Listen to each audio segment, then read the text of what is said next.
Karl Marx, a brief biographical sketch with an exposition of Marxism, by Vladimir Lenin.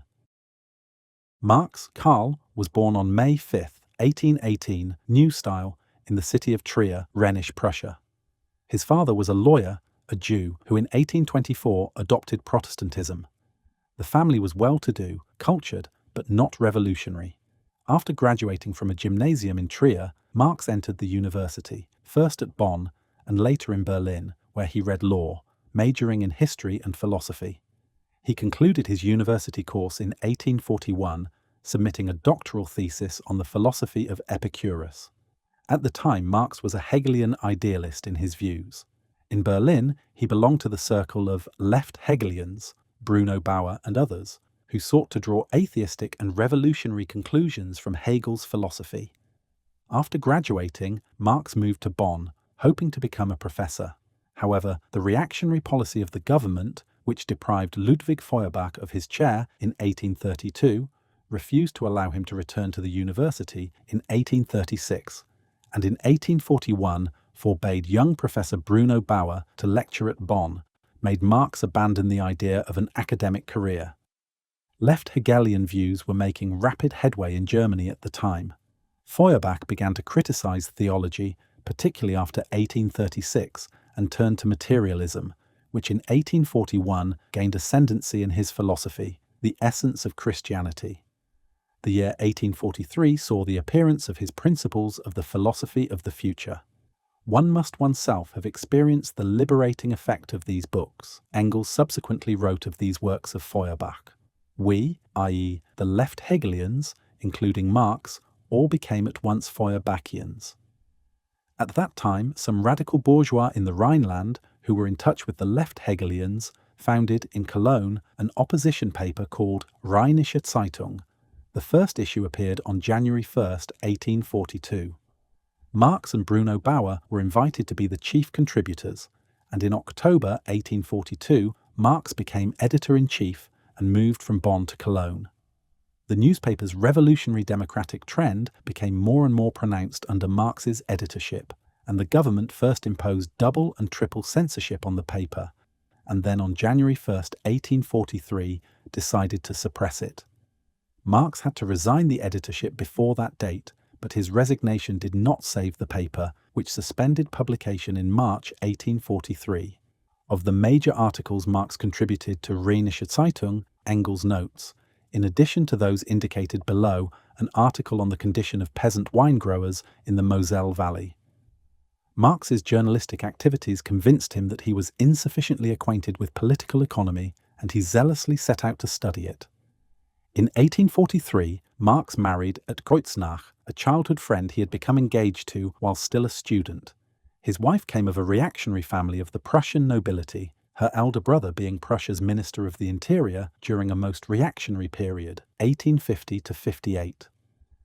In the autumn of 1843, Marx went to Paris in order to publish a radical journal abroad, together with Arnold Ruger, 1802 to 1880, left Hegelian, in prison from 1825 to 30, a political exile following 1848, and a Bismarckian after 1866 to 70. Only one issue of this journal, Deutsch-Französische Jahrbücher, appeared. Publication was discontinued owing to the difficulty of secretly distributing it in Germany and to disagreement with Ruger. Marx's articles in this journal showed that he was already a revolutionary who advocated merciless criticism of everything existing, and in particular the criticism by weapon, and appealed to the masses and to the proletariat. In September 1844, Friedrich Engels came to Paris for a few days, and from that time on became Marx's closest friend. They both took a most active part in the then seething life of the revolutionary groups in Paris. Of particular importance at the time was Proudhon's doctrine, which Marx pulled to pieces in his Poverty of Philosophy, 1847. Waging a vigorous struggle against the various doctrines of petty bourgeois socialism, they worked out the theory and tactics of revolutionary proletarian socialism or communism Marxism. See Marx's works of this period, 1844 to 48, in the Bibliography. At the insistent request of the Prussian government, Marx was banished from Paris in 1845 as a dangerous revolutionary. he went to Brussels. In the spring of 1847, Marx and Engels joined a secret propaganda society called the Communist League. They took a prominent part in the League's Second Congress, London, November 1847, at whose request they drew up the celebrated Communist Manifesto, which appeared in February 1848. With the clarity and brilliance of genius, this work outlines a new world conception consistent with materialism, which also embraced the realm of social life, dialectics, as the most comprehensive and profound doctrine of development, the theory of the class struggle, and of the world historic revolutionary role of the proletariat, the creator of a new communist society. On the outbreak of the Revolution of February 1848, Marx was banished from Belgium. He returned to Paris, whence, after the March Revolution, he went to Cologne, Germany, where Neue Rheinische Zeitung was published from June 1, 1848 to May 19, 1849, with Marx as editor-in-chief. The new theory was splendidly confirmed by the course of the revolutionary events of 1848 to 49, just as it has been subsequently confirmed by all proletarian and democratic movements in all countries of the world. The victorious counter-revolution first instigated court proceedings against Marx. He was acquitted on February 9, 1849, and then banished him from Germany, May 16, 1849. First Marx went to Paris, was again banished after the demonstration of June 13, 1849, and then went to London, where he lived until his death. His life as a political exile was a very hard one, as the correspondence between Marx and Engels, published in 1913, clearly reveals. Poverty weighed heavily on Marx and his family. Had it not been for Engels' constant and selfless financial aid, Marx would not only have been unable to complete Capital, but would have inevitably have been crushed by want. Moreover, the prevailing doctrines and trends of petty bourgeois socialism and of non-proletarian socialism in general forced Marx to wage a continuous and merciless struggle, and sometime to repel the most savage and monstrous personal attacks, Herr Vogt. Marx, who stood aloof from circles of political exiles, developed his materialist theory in a number of historical works, see Bibliography. Devoting himself mainly to a study of political economy, Marx revolutionized science, see the Marxist Doctrine below in his contribution to the Critique of Political Economy, 1859, and Capital, Volume 1, fin. 1867. The revival of the democratic movements in the late 50s and in the 60s recalled Marx to practical activity. In 1864, September 28th, the International Working Men's Association, the celebrated First International, was founded in London. Marx was the heart and soul of this organization, an author of its first address, and of a host of resolutions, declaration, and manifestos. In uniting the labour movement of various forms of non-proletarian, pre-Marxist socialism, Mazzini, Proudhon, Bakunin, liberal trade unionism in Britain, Lassallean vacillations to the right in Germany, etc., and in combating the theories of all these sects and schools, Marx hammered out a uniform tactic for the proletarian struggle of the working in the various countries. Following the downfall of the Paris Commune, 1871, of which gave such a profound, clear-cut, brilliant, effective and revolutionary analysis, the Civil War in France, 1871, and the Bakunin-caused Untiling cleavage in the International, the latter organization could no longer exist in Europe.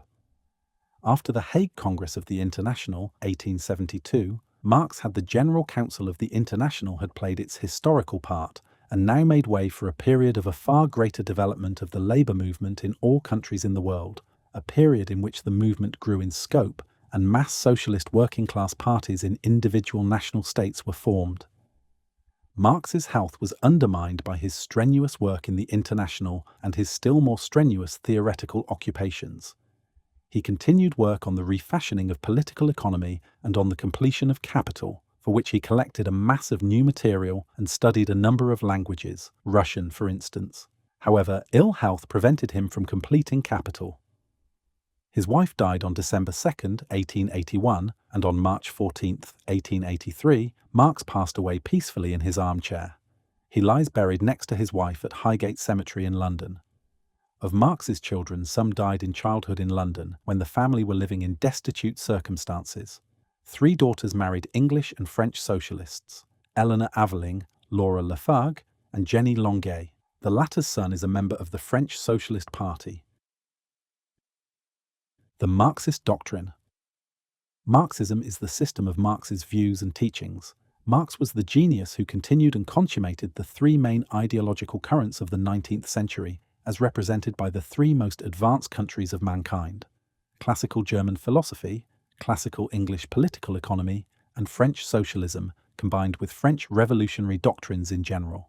Acknowledged even by his opponents, the remarkable consistency and integrity of Marx's views, whose totality constitutes modern materialism and modern scientific socialism as the theory and program of the working class movement in all the civilized countries of the world, make it incumbent on us to present a brief outline of his world conception in general, prior to giving an exposition of the principal content of Marxism, namely, Marx's economic doctrine.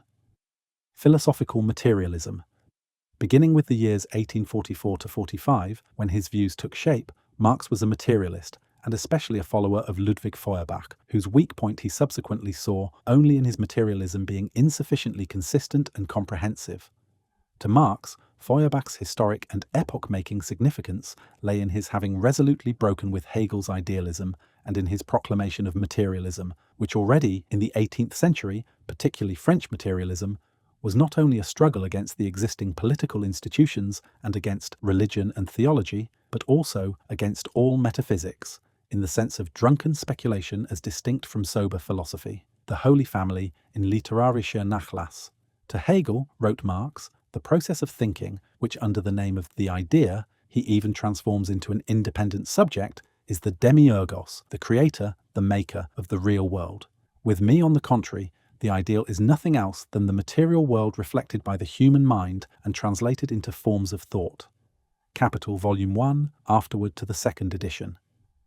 In full conformity with this materialist philosophy of Marx's, and expounding it, Friedrich Engels wrote in Anti-Dühring, read by Marx in the manuscript, "The real unity of the world consists in its materiality, and this is proved by a long and wearisome development of philosophy and natural science. Motion is the mode of existence of matter. Never anywhere has there been matter without motion, or motion without matter, nor can there be. But if the question is raised, what thought and consciousness really are, and where they come from, it becomes apparent that they are products of the human brain, and that man himself is a product of nature, which is developed in, and along with, its environment. Hence it is self-evident that the products of the human brain, being in the last analysis also products of nature, do not contradict the rest of nature's interconnections, but are in correspondence with them." Hegel was an idealist. That is to say, the thoughts within his mind were to him not the more or less abstract images, Abbilder, reflections. Engels sometimes speaks of imprints, of real things and processes, but on the contrary, things and their development were to him only the images, made real, of the idea existing somewhere or other before the world existed. In his Ludwig Feuerbach, which expounded his own and Marx's views on Feuerbach's philosophy, and was sent to the printers after he had reread an old manuscript Marx and himself had written in 1844 to 45 on Hegel, Feuerbach, and the materialist conception of history, Engels wrote, "The great basic question of all philosophy, especially of more recent philosophy, is the relation of thinking and being, spirit to nature. Which is primary, spirit or nature? The answers which the philosophers gave to this question split them into 2 great camps. Those who asserted the primary of spirit to nature, and, therefore, in the last instance, assumed world creation in some form or other, comprised the camp of idealism. The others, who regarded nature as primary, belonged to the various schools of materialism. Any other use of the concepts of philosophical idealism and materialism leads only to confusion. Marx decidedly rejected not only idealism, which is always linked in one way or another with religion, but also the views, especially widespread in our day, of Hume and Kant, agnosticism, criticism, and positivism in their various forms. He considered that philosophy a reactionary concession to idealism and at best a shamefaced way of surreptitiously accepting materialism while denying it before the world. On this question see, besides the works by Engels and Marx mentioned above, a letter Marx wrote to Engels on December 12, 1868, in which, referring to an utterance by the naturalist Thomas Huxley, which was more materialistic than usual, and to his recognition that, as long as we actually observe and think, we cannot possibly get away from materialism, Marx reproached Huxley for leaving a loophole for agnosticism for humism. It is particularly important to note Marx's view on the relation between freedom and necessity. Freedom is the appreciation of necessity. Necessity is blind only insofar as it is not understood. Engels in Anti-Dühring. This means recognition of the rule of objective laws in nature and of the dialectical transformation of necessity into freedom, in the same manner as the transformation of the uncognized but cognizable thing in itself into the thing for us, of the essence of things into phenomena.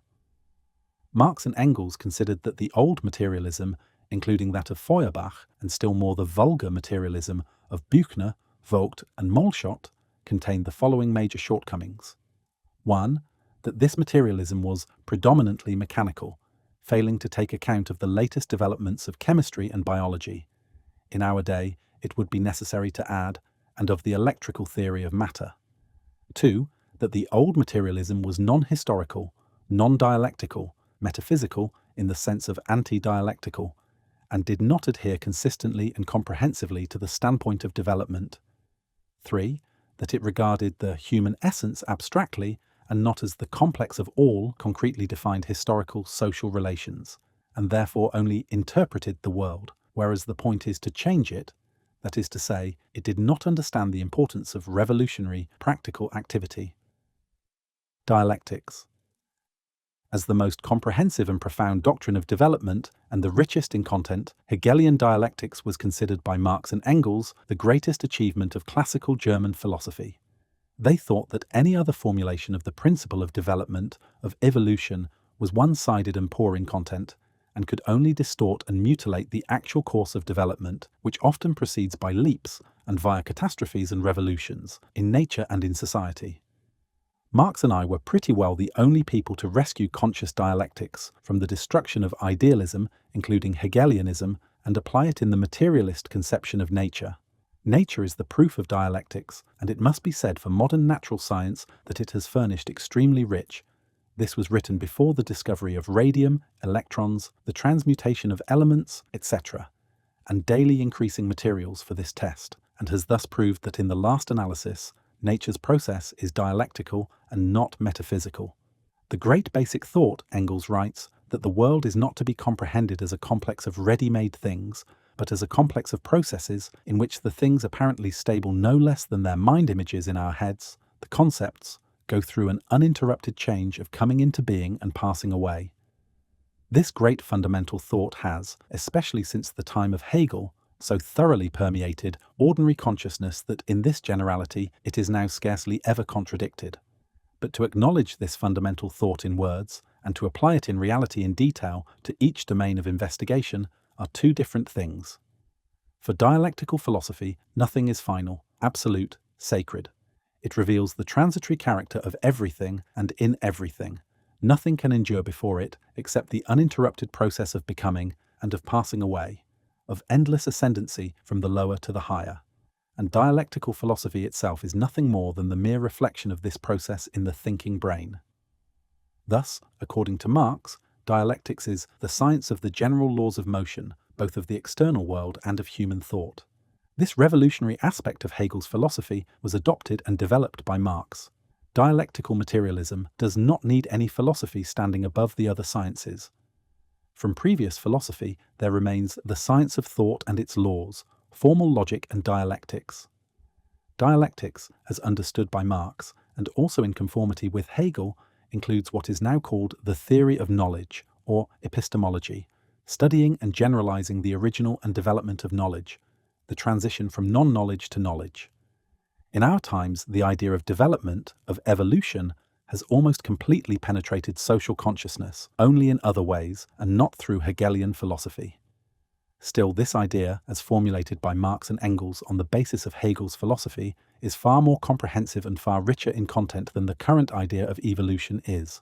A development that repeats, as it were, stages that have already been passed, but repeats them in a different way, on a higher basis, the negation of the negation. A development, so to speak, that proceeds in spirals, not in a straight line. A development by leaps, catastrophes, and revolutions, breaks in continuity, the transformation of quantity into quality, inner impulses towards development imparted by the contradiction and conflict of the various forces and tendencies acting on a given body or within a given phenomenon or within a given society. The interdependence and the closest and indissoluble connection between all aspects of any phenomenon, history constantly revealing ever new aspects, a connection that provides a uniform and universal process of motion, one that follows definite laws. These are some of the features of dialectics as a doctrine of development that is richer than the conventional one. See Marx's letter to Engels of January 8, 1868, in which he ridicules Stein's wooden trichotomies, which it would be absurd to confuse with materialist dialectics. The materialist conception of history. A realization of the inconsistency, incompleteness, and one-sidedness of the old materialism convinced Marx of the necessity of bringing the science of society into harmony with the materialist foundation and of reconstructing it thereupon. Since materialism in general explains consciousness as the outcome of being, and not conversely, then materialism as applied to the social life of mankind has to explain social consciousness as the outcome of social being. Technology, Marx writes, Capital, Volume 1, discloses man's mode of dealing with nature, the immediate process of production by which he sustains his life, and thereby also lays bare the mode of formation of his social relations and of the mental conceptions that flow from them. In the preface to his contribution to the Critique of Political Economy, Marx gives an integral formulation of the fundamental principles of materialism as applied to human society and its history in the following words. In the social production of their life, men enter into definite relations that are indispensable and independent of their will, relations of production which correspond to a definite stage of development of their material productive forces. The sum total of these relations of production constitutes the economic structure of society, the real foundation on which rises a legal and political superstructure, and to which correspond definite forms of social consciousness. The mode of production of material life conditions the social, political, and intellectual life process in general. It is not the consciousness of men that determines their being, but on the contrary, their social being that determines their consciousness. At a certain stage of their development, the material productive forces of society come in conflict with the existing relations of production, or, what is but a legal expression for the same thing, with the property relations within which they have been at work hitherto. From forms of development of the productive forces, these relations turn into their fetters. Then begins an epoch of social revolution. With the change of the economic foundation, the entire immense superstructure is more or less rapidly transformed. In considering such transformations, a distinction should always be made between the material transformation of the economic conditions of production, which can be determined with the precision of natural science, and the legal, political, religious, aesthetic, or philosophic, in short, ideological forms in which men become conscious of this conflict and fight it out. Just as our opinion of an individual is not based on what he thinks of himself, so we cannot judge of such a period of transformation by its own consciousness. On the contrary, this consciousness must be explained rather from the contradictions of material life, from the existing conflict between the social productive forces and the relations of production. In broad outlines, Asiatic, ancient, feudal, and modern bourgeois modes of production can be designated as progressive epochs in the economic formation of society. See Marx's brief formulation in a letter to Engels, dated July 7, 1866. Our theory that the organization of labor is determined by the means of production. The discovery of the materialist conception of history, or more correctly, the consistent continuation and extension of materialism into the domain of social phenomena, removed the two chief shortcomings in earlier historical theories. In the first place, the latter at best examined only the ideological motives in the historical activities of human beings, without investigating the origins of those motives or ascertaining the objective laws governing the development of the system of social relations, or seeing the roots of these relations in the degree of development reached by material production. In the second place, the earlier theories did not embrace the activities of the masses of the population, whereas historical materialism made it possible for the first time to study with scientific accuracy the social conditions of the life of the masses and the changes in those conditions. At best, pre-Marxist sociology and historiography brought forth an accumulation of raw facts, collected at random, and a description of individual aspects of the historical process. By examining the totality of opposing tendencies, by reducing them to precisely definable conditions of life and production of the various classes of individual aspects of the historical process, by examining the choice of a particular dominant idea or in its interpretation, and by revealing that, without exception, all ideas and all the various tendencies stem from the condition of the material forces of production, Marxism indicated the way to an all-embracing and comprehensive study of the process of the rise, development, and decline of socio-economic systems. People make their own history, but what determines the motives of people, of the mass of people, i.e., what is the sum total of all these clashes in the mass of human societies? What are the objective conditions of production of material life that form the basis of all man's historical activity? What is the law of development of these conditions?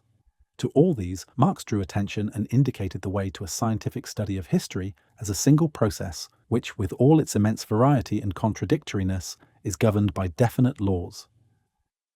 The class struggle. It is common knowledge that in any given society, the striving of some of its members conflict with the strivings of others, that social life is full of contradictions, and that history reveals a struggle between nations and societies, as well as within nations and societies, and besides, an alternation of periods of revolution and reaction, peace and war, stagnation, and rapid progress or decline. Marxism has provided the guidance, i.e., the theory of the class struggle, for the discovery of the laws governing this seeming maze and chaos. It is only a study of the sum of the strivings of all the members of a given society or group of societies that can lead to a scientific definition of the result of those strivings. Now, the conflicting strivings stem from the difference in the position and mode of life of the classes into which each society is divided. The history of all hitherto existing society is the history of class struggles, Marx wrote in the Communist Manifesto, with the exception of the history of the primitive community, Engels added subsequently. Freeman and slave, patrician and plebeian, lord and serf, guildmaster and journeyman, in a word, oppressor and oppressed, stood in constant opposition to one another, carried on an uninterrupted, now hidden, now open fight, a fight that each time ended either in a revolutionary reconstruction of society at large or in the common ruin of the contending classes. The modern bourgeois society that has sprouted from the ruins of feudal society has not done away with class antagonisms. It has but established new classes, new conditions of oppression, new forms of struggle in place of the old ones. Our epoch, the epoch of the bourgeoisie, possesses, however, this distinctive feature. It has simplified class antagonisms. Society as a whole is more and more splitting up into two great hostile camps, into two great classes directly facing each other, bourgeoisie and proletariat. Ever since the Great French Revolution, European history has, in a number of countries, tellingly revealed what actually lies at the bottom of events, the struggle of classes. The Restoration period in France already produced a number of historians, Thierry, Guizot, Mignet, and Thiers, who, in summing up what was taking place, were obliged to admit that the class struggle was taking place, were obliged to admit that the class struggle was the key to all French history. The modern period, that of complete victory of the bourgeoisie, representative institutions, extensive, if not universal, suffrage, a cheap daily press that is widely circulated among the masses, etc., a period of powerful and ever-expanding unions of workers and unions of employers, etc., has shown even more strikingly, though sometimes in a very one-sided, peaceful, and constitutional form, the class struggle as the mainspring of events. The following passage from Marx's Communist Manifesto will show us what Marx demanded of social science as regards an objective analysis of the position of each class in modern society, with reference to an analysis of each class's conditions of development.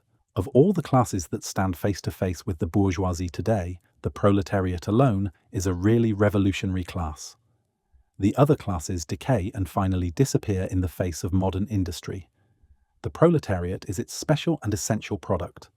The lower middle class, the small manufacturer, the shopkeeper, the artisan, the peasant, all these fight against the bourgeoisie to save from extinction their existence as fractions of the middle class. They are therefore not revolutionary, but conservative. Nay more, they are reactionary, for they try to roll back the wheel of history.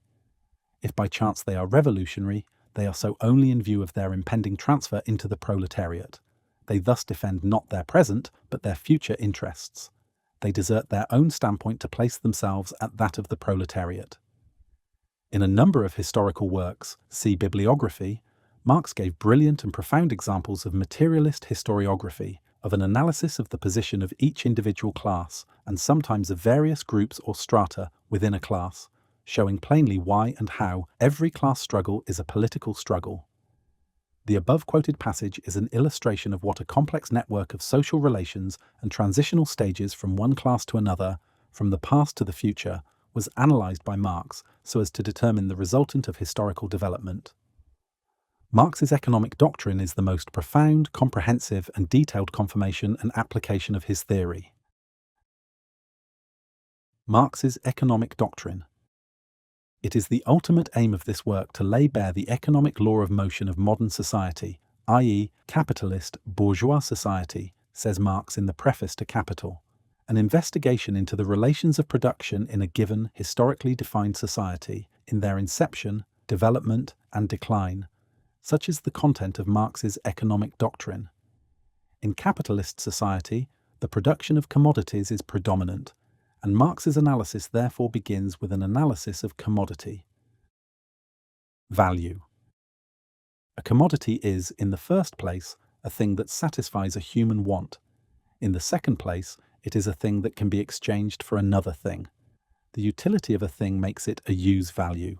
Exchange value, or simply value, presents itself first of all as the ratio, the proportion, in which a certain number of use values of one sort are exchanged for a certain number of use values of another sort. Daily experience shows us that millions upon millions of such exchanges are constantly equating with one another every kind of use value, even the most diverse and incomparable. Now, what is there in common between these various things constantly equated one with another in a definite system of social relations? What is common to them is that they are products of labour. In exchanging products, people equate to one another the most diverse kinds of labour. The production of commodities is a system of social relations in which the individual producers create diverse products, the social division of labour, and in which all the products are equated to one another in exchange.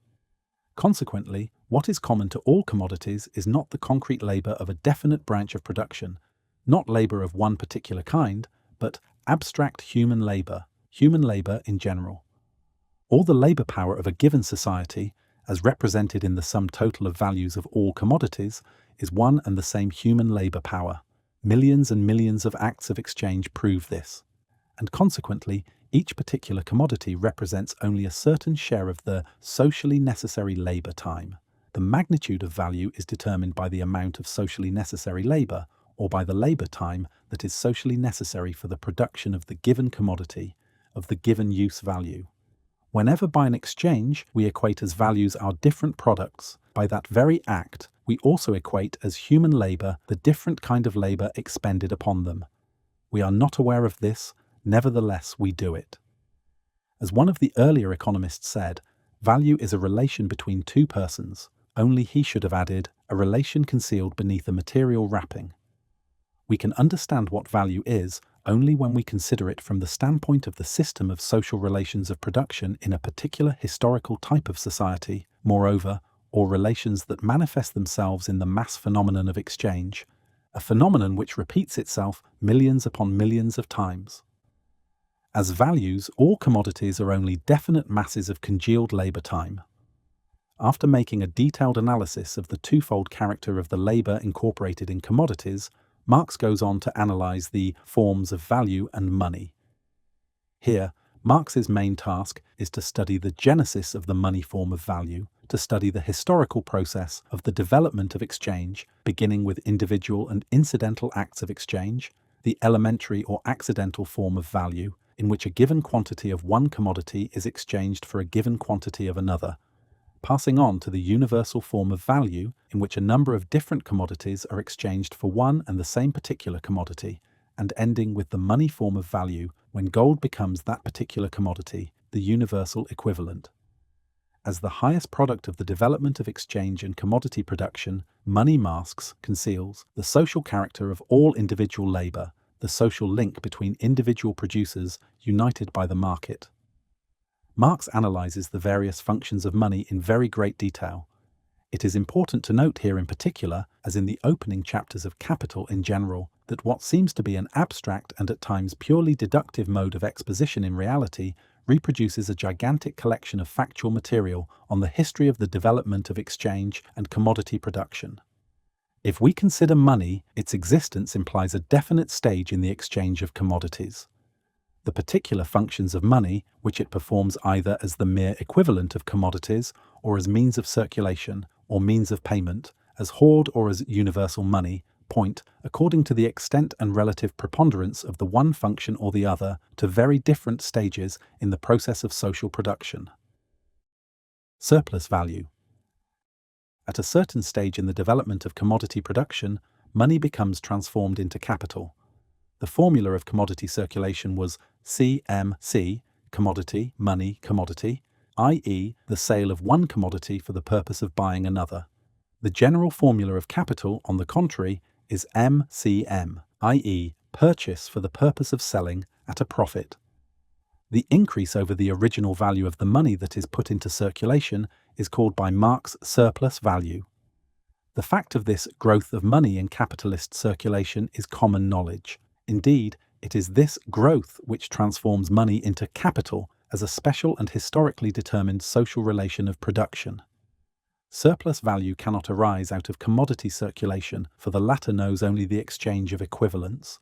Neither can it arise out of price increases, for the mutual losses and gains of buyers and sellers would equalize one another, whereas what we have herein not an individual phenomenon, but a mass, average, and social phenomenon. To obtain surplus value, the owner of money must find in the market a commodity whose use value possesses the peculiar property of being a source of value, a commodity whose process of consumption is at the same time a process of the creation of value. Such a commodity exists, human labor power. Its consumption is labor, and labor creates value. The owner of money buys labor power at its value, which, like the value of every other commodity, is determined by the socially necessary labor time requisite for its production, i.e., the cost of maintaining the worker and his family. Having bought enough labor power, the owner of money is entitled to use it, that is, to set it to work for a whole day, 12 hours, let us say. Yet in the course of 6 hours, necessary labor time, the worker creates product sufficient to cover the cost of his own maintenance. In the course of the next 6 hours, surplus labor time, he creates surplus product or surplus value for which the capitalist does not pay. Therefore, from the standpoint of the process of production, two parts must be distinguished in capital: constant capital, which is expended on means of production, machinery, tools, raw materials, etc., whose value, without any change, is transferred, immediately or part by part, to the finished product. Secondly, variable capital, which is expended on labor power. The value of this latter capital is not invariable, but grows in the labor process, creating surplus value.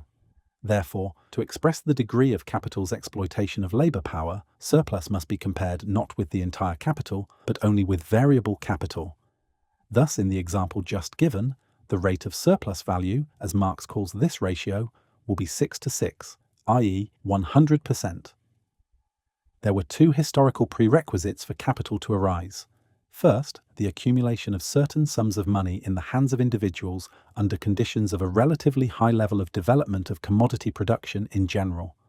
Secondly, the existence of a worker who is free in a double sense: free of all constraint or restriction on the scale of his labor power, and free from the land and all means of production in general, a free and unattached laborer, a proletarian, who cannot subsist except by selling his labor power.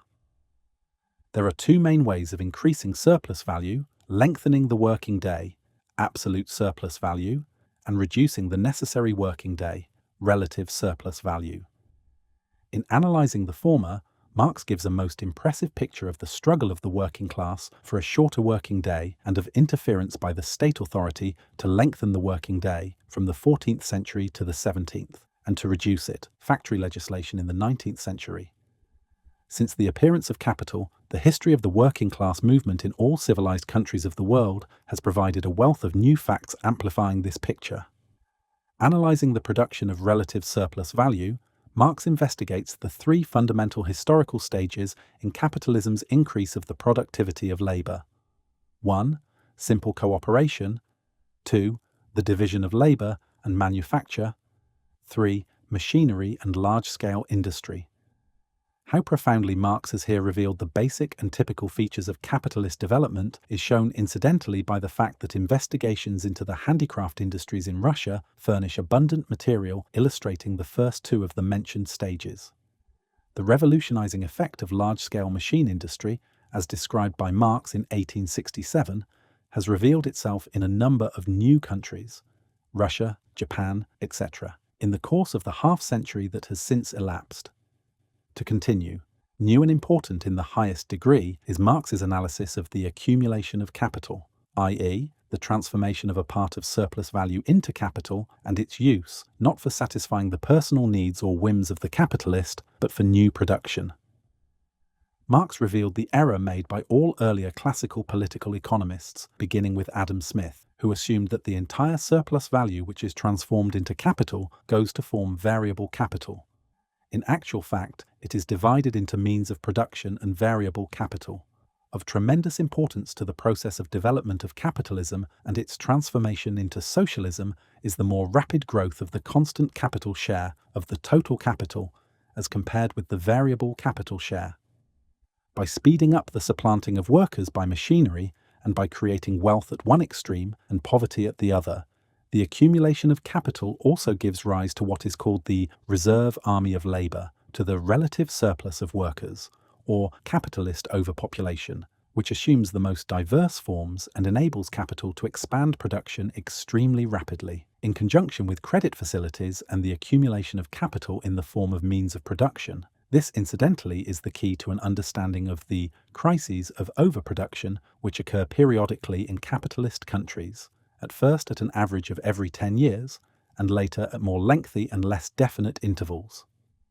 From the accumulation of capital under capitalism, we should distinguish what is known as primitive accumulation, the forcible divorcement of the worker from the means of production, the driving of the peasant off the land, the stealing of communal lands, the system of colonies and national debts, protective tariffs, and the like.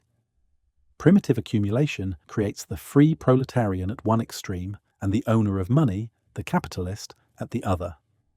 The historical tendency of capitalist accumulation is described by Marx in the following celebrated words: "The expropriation of the immediate producers is accomplished with merciless vandalism and under the stimulus of passions the most infamous, the most sordid, the pettiest, the most meanly odious. Self-earned private property of the peasant and handicraftsman that is based, so to say, on the fusing together of the isolated, independent labouring individual with the conditions of his labour is supplanted by capitalistic private property, which rests on exploitation of the nominally free labour of others. That which is now to be expropriated is no longer the labourer working for himself, but the capitalist exploiting many labourers. This expropriation is accomplished by the action of the immanent laws of capitalistic production itself, by the centralization of capital. One capitalist always kills many.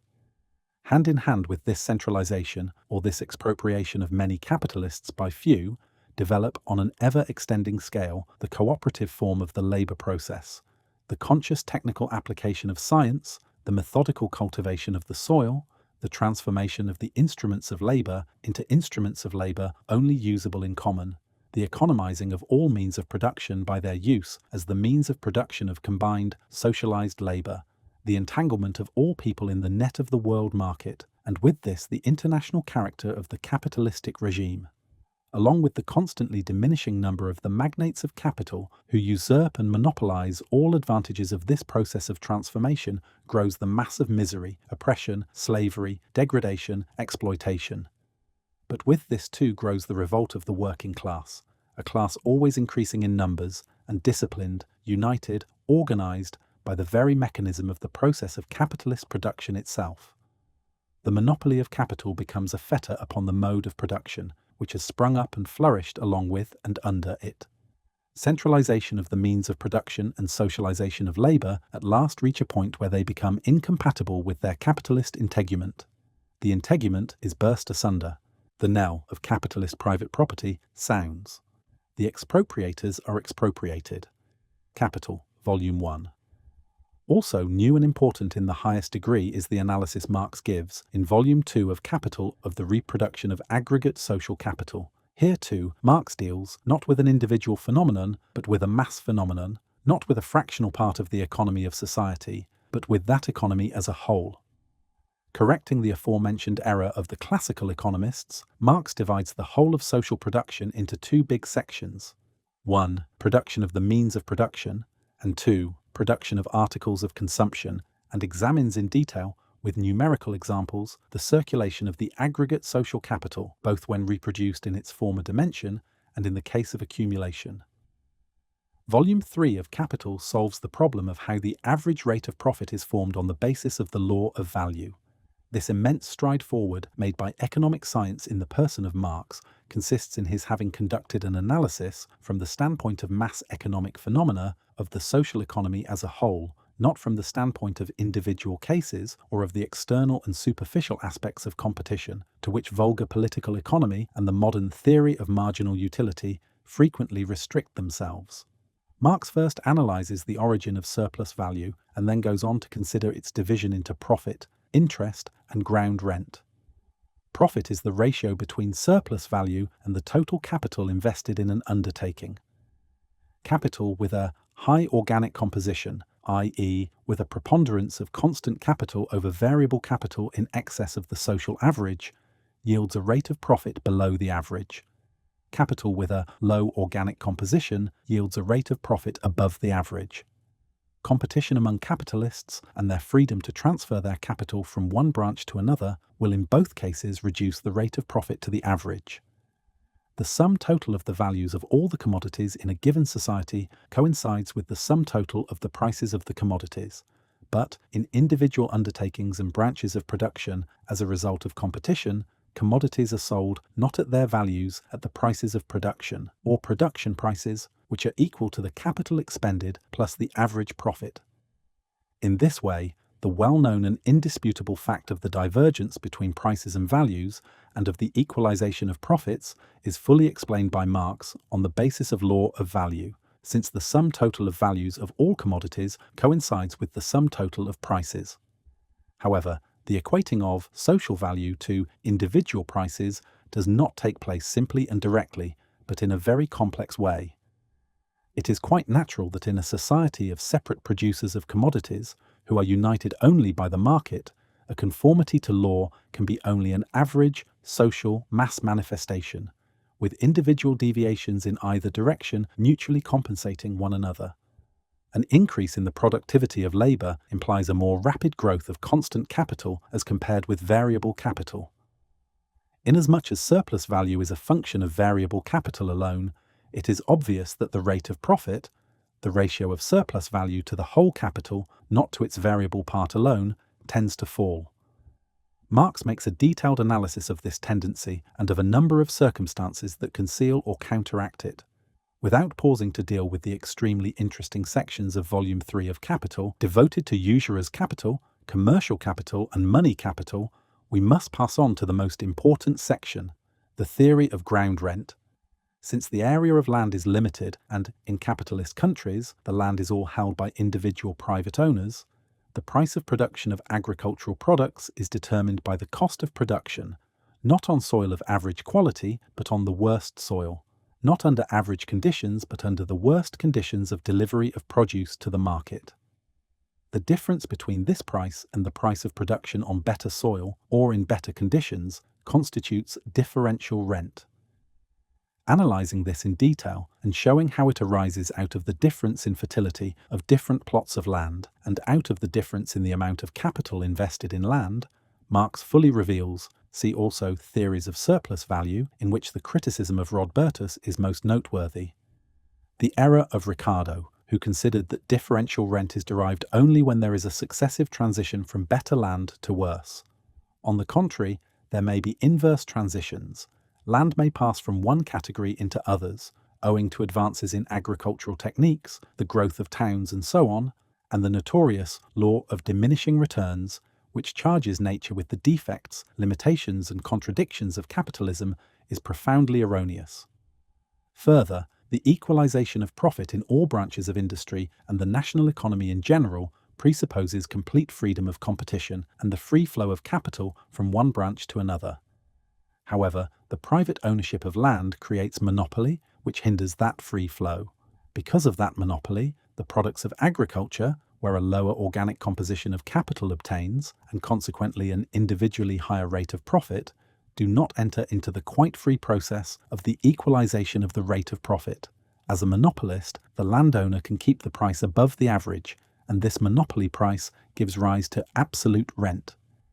Differential rent cannot be done away with under capitalism, but absolute rent can, for instance, by the nationalization of the land, by making it the property of the state. That would undermine the monopoly of private landowners and would mean the sole consistent and full operation of freedom of competition in agriculture. That is why, as Marx points out, bourgeois radicals have again and again in the course of history advanced this progressive bourgeois demand for nationalization of the land, a demand which, however, frightens most of the bourgeoisie because it would too closely affect another monopoly, one that is particularly important and sensitive today, the monopoly of the means of production in general. A remarkably popular, concise and clear exposition of his theory of the average rate of profit on capital and of absolute ground rent is given by Marx himself in a letter to Engels, dated August 2, 1862. See Briefwechsel, Volume 3, pages 77 to 81, also the letter of August 9, 1862, Ibid, pages 86 to 87. With reference to the history of ground rent, it is also important to note Marx's analysis showing how labour rent, the peasant creates surplus product by working on the lord's land, is transformed into rent paid in produce or in kind.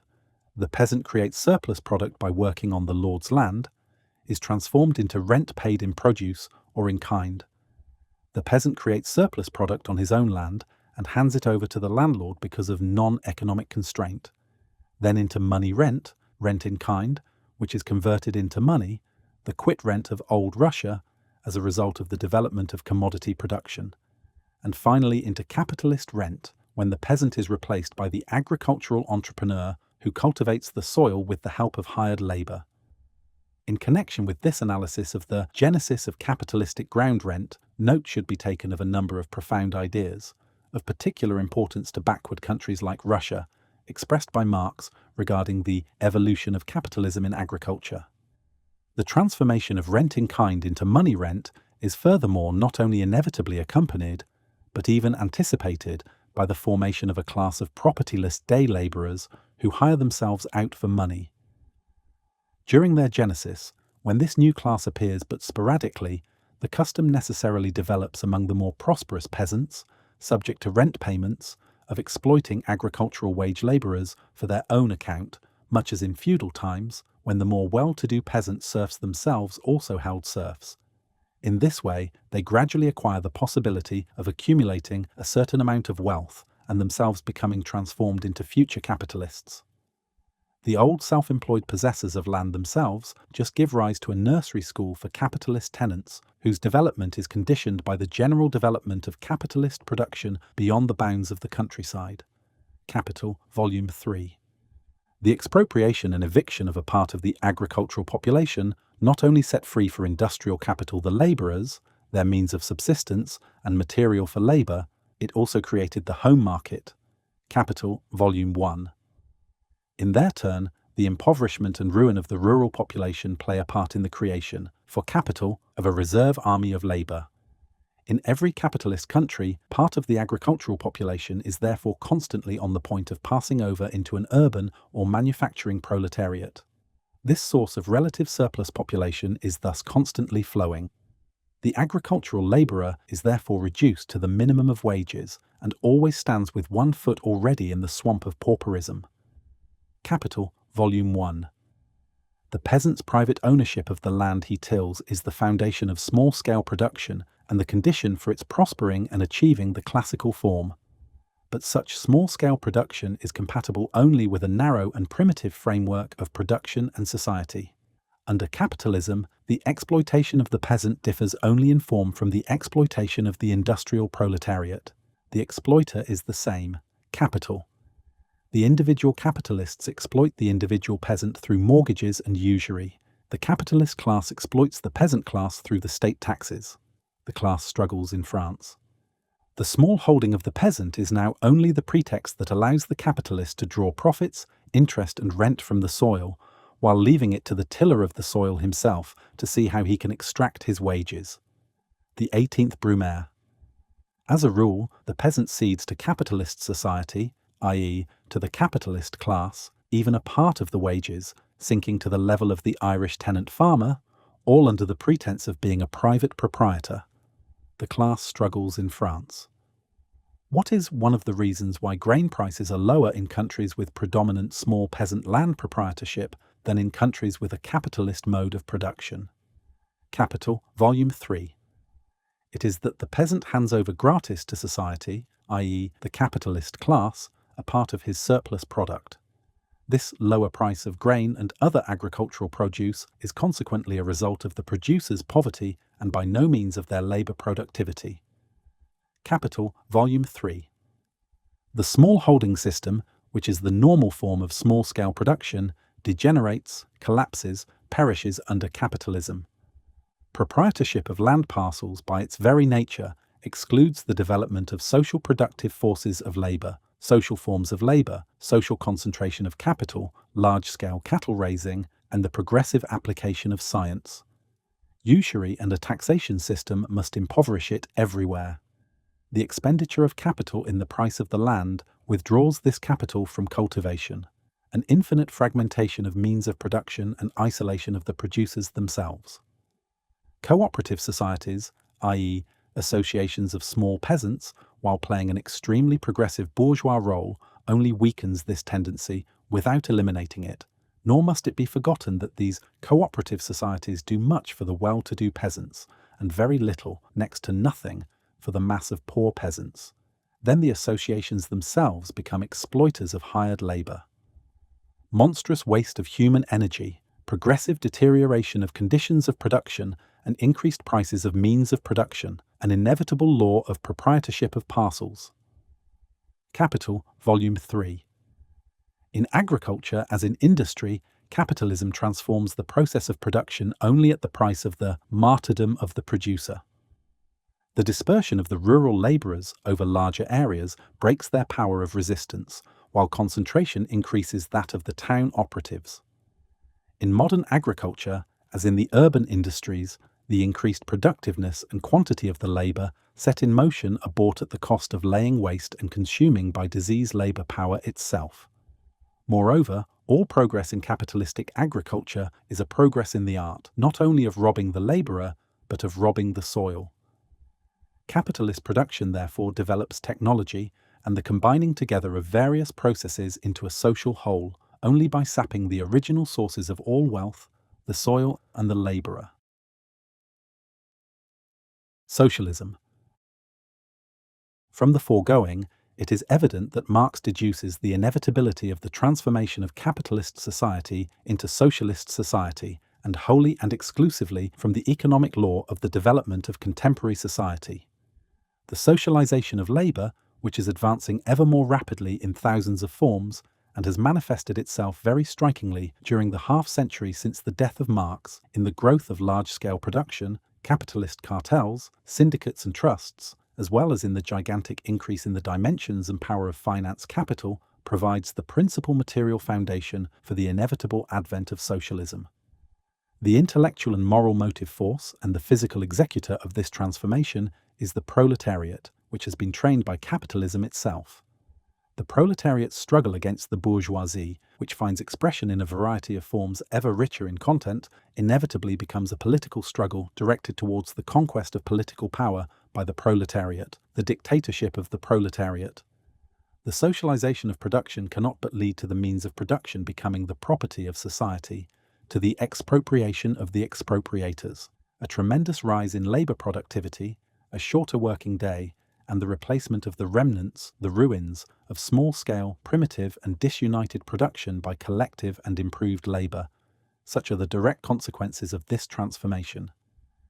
Capitalism breaks for all time the ties between agriculture and industry, but at the same time, through its highest development, it prepares new elements of those ties, a union between industry and agriculture based on the conscious application of science and the concentration of collective labour, and on a redistribution of the human population, thus putting an end both to rural backwardness, isolation and barbarism, and to the unnatural concentration of vast masses of people in big cities. A new form of family, new conditions in the status of women and in the upbringing of the younger generation are prepared by the highest forms of present-day capitalism. The labour of women and children and the breakup of the patriarchal family by capitalism inevitably assume the most terrible, disastrous and repulsive forms in modern society. Nevertheless, modern industry, by assigning as it does an important part in the socially organised process of production, outside the domestic sphere, to women, to young persons, and to children of both sexes, creates a new economic foundation for a higher form of the family and of the relations between the sexes. It is, of course, just as absurd to hold the Teutonic Christian form of the family to be absolute and final, as it would be to apply that character to the ancient Roman, the ancient Greek, or the Eastern forms which, moreover, taken together form a series in historic development. Moreover, it is obvious that the fact of the collective working group being composed of individuals of both sexes and all ages must necessarily, under suitable conditions, become a source of human development, although in its spontaneously developed, brutal, capitalistic form, where the labourer exists for the process of production and not the process of production for the labourer, that fact is a pestiferous source of corruption and slavery. Capital, Volume 1, end of Chapter 13. The factory system is to be found the germ of the education of the future, an education that will, in the ease of every child over a given age, combine productive labour with instruction and gymnastics, not only as one of the methods of adding to the efficiency of social production, but as the only method of producing fully developed human beings. Ibid. Marx's socialism places the problems of nationality and of the state on the same historical footing, not only in the sense of explaining the past, but also in the sense of a bold forecast of the future and of bold practical action for its achievement. Nations are an inevitable product, an inevitable form, in the bourgeois epoch of social development. The working class could not grow strong, become mature, and take shape without constituting itself within the nation, without being national, though not in the bourgeois sense of the word. The development of capitalism, however, breaks down national barriers more and more, does away with national seclusion, and substitutes class antagonisms for national antagonism. It is, therefore, perfectly true of the developed capitalist countries that the working men have no country, and that united action by the workers, of the civilized countries at least, is one of the first conditions for the emancipation of the proletariat. Communist Manifesto. That state, which is organized coercion, inevitably came into being at a definite stage in the development of society, when the latter had split into irreconcilable classes and could not exist without an authority ostensibly standing above society and to a certain degree separate from society. Arising out of class contradictions, the state becomes the state of the most powerful, economically dominant class, which through the medium of the state becomes also the politically dominant class, and thus acquires new means of holding down and exploiting the oppressed class. Thus, the state of antiquity was above all the state of the slave owners for the purpose of holding down the slaves, as the feudal state was the organ of the nobility for holding down the peasant serfs and bondsmen, and the modern representative state is an instrument of exploitation of wage labour by capital. Engels, The Origin of the Family, Private Property and the State, a work in which the writer expounds his own views and Marx's. Even the democratic republic, the freest and most progressive form of the 19th century bourgeois state, does not eliminate this fact in any way, but merely modifies its form, the links between government and the stock exchange, the corruption, direct and indirect, of officialdom and the press, etc. By leading to the abolition of classes, socialism will thereby lead to the abolition of the state as well. The first act, Engels writes in Anti-Düring, by virtue of which the state really constitutes itself the representative of society as a whole, the taking possession of the means of production in the name of society, is at the same time its last independent act as a state. The state interference in social relations becomes superfluous in one sphere after another, and then ceases of itself. The government of persons is replaced by the administration of things and by the direction of the processes of production. The state is not abolished, it withers away. Anti-Düring. The society that will organize production on the basis of a free and equal association of the producers will put the whole machinery of state where it will then belong, into the Museum of Antiquities, by the side of the spinning wheel and the bronze axe. Engels, the origin of the family, private property, and the state. Finally, as regards the attitude of Marx's socialism towards the small peasantry, which will continue to exist in the period of the expropriation of the expropriators, we must refer to a declaration made by Engels, which expresses Marx's views. When we are in possession of state power, we shall not even think of forcibly expropriating the small peasants, regardless of whether with or without compensation, as we shall have to do in the case of the big landowners. Our task relative to the small peasant consists, in the first place, in effecting a transition of his private enterprise and private possession to cooperative ones, not forcibly, but by dint of example and the proffer of social assistance for this purpose. And then, of course, we shall have ample means of showing to the small peasant prospective advantages that must be obvious to him even today. Engels, The Peasant Question in France and Germany, page 17, published by Alexeyeva. There are errors in the Russian translation. Original in Die Neue Zeit. Tactics of the Class Struggle of the Proletariat. After examining, as early as 1844-45, one of the main shortcomings in the earlier materialism, namely its inability to understand the conditions or appreciate the importance of practical revolutionary activity, Marx, along with his theoretical work, devoted unremitting attention throughout his lifetime to the tactical problems of the proletariat's class struggle. An immense amount of material bearing on this is contained in all the works of Marx, particularly in the 4 volumes of his correspondence with Engels, published in 1913.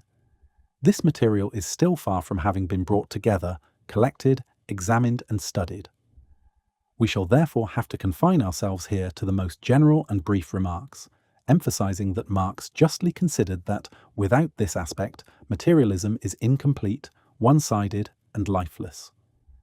The fundamental task of proletarian tactics was defined by Marx in strict conformity with all the postulates of his materialist dialectical Weltanschauung worldview.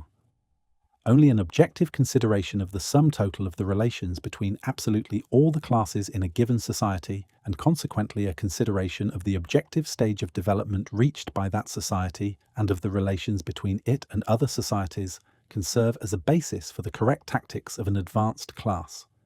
At the same time, all classes and all countries are regarded not statically but dynamically, i.e., not in a state of immobility, but in motion, whose laws are determined by the economic conditions of existence of each class. Motion, in its turn, is regarded from the standpoint not only of the past, but also of the future, and that not in the vulgar sense it is understood in by the evolutionists, who see only slow changes, but dialectically. In developments of such magnitude, 20 years are no more than a day, Marx wrote to Engels, thought later on there may come days in which 20 years are embodied. Briefwechsel, Volume 3, page 127.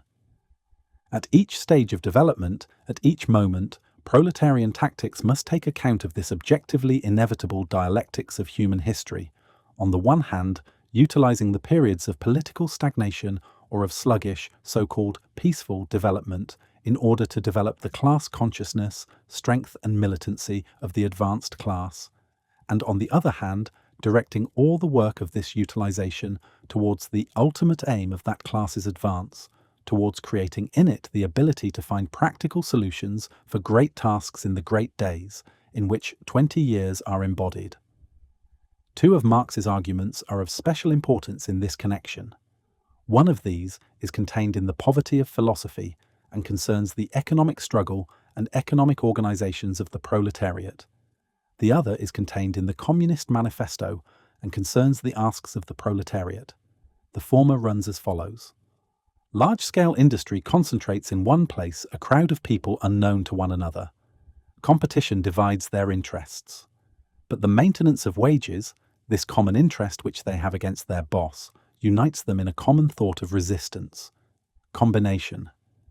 Combinations, at first isolated, constitute themselves into groups, and in face of always united capital, the maintenance of the association becomes more necessary to them, i.e. the workers, than that of wages.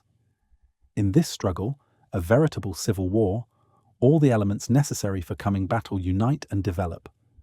Once it has reached this point, association takes on a political character. Marx, The Poverty of Philosophy, 1847. Here we have the program and tactics of the economic struggle and of the trade union movement for several decades to come, for all the lengthy period in which the proletariat will prepare its forces for the coming battle. All this should be compared with numerous references by Marx and Engels to the example of the British labour movement, showing how industrial property leads to attempts to buy the proletariat. Briefwechsel Volume 1, page 136, to divert them from the struggle. How this prosperity in general demoralizes the workers. Volume 2, page 218. How the British proletariat becomes bourgeoisified. This most bourgeois of all nations is apparently aiming ultimately at the possession of a bourgeois aristocracy and a bourgeois proletariat alongside the bourgeoisie Chartists. 1866. Volume 3, page 305. How the British workers' leaders are becoming a type midway between a radical bourgeois and a worker, in reference to Holyoake, Volume 4, page 209. How, owning to Britain's monopoly, and as long as that monopoly lasts, the British workingman will not budge.